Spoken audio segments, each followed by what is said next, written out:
Good morning, everyone. It's awesome to see everyone here, and happy Father's Day to all the fathers, grandfathers in the room. So for my Power 5, I wanted to talk about Father's Day. So the Bible talks about fathers, both our Heavenly Father and earthly fathers, between 1,100 and 1,700 times, depending on whether you count plurals or possessives like father or fathers with apostrophe. God as the Father is talked about between 200 and 250 times across the Old and New Testaments combined.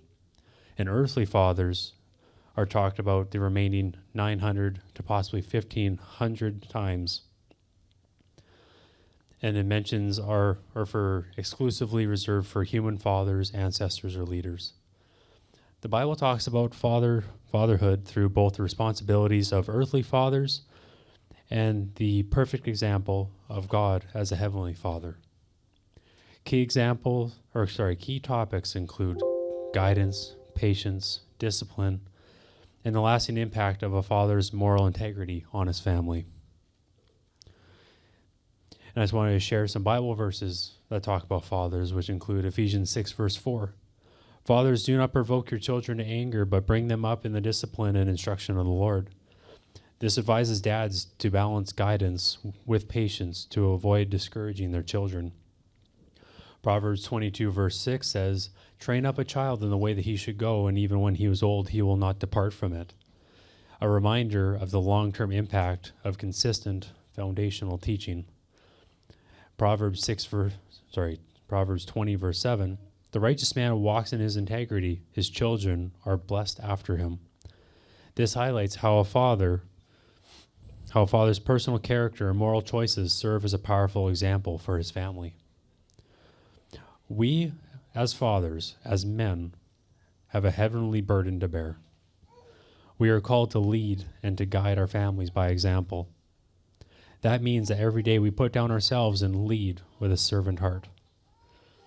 We are called to lead, but we are called to care for the ones that God has entrusted to us. We are still imperfect and we struggle. We fight our flesh and attacks of this world, and it is important that we fight. But it is important that our children, especially our boys, see us struggle, see us fight, and see us lean on God for our strength.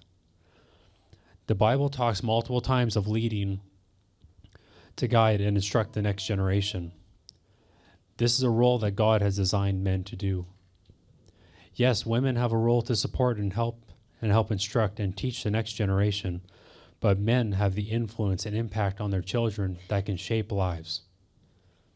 A direct example of this is a study that up to 70% of those in prison were raised by single mothers.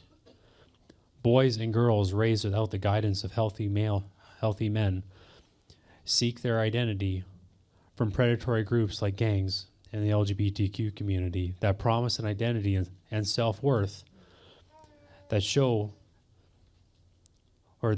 have been nurtured by a male, and that would have told them that they're strong, beautiful, handsome, loved, and that they have value.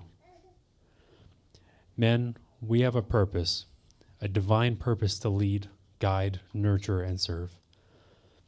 Men, we need to start being men again. The time for being noodle boys are over. The next generations are depending on us.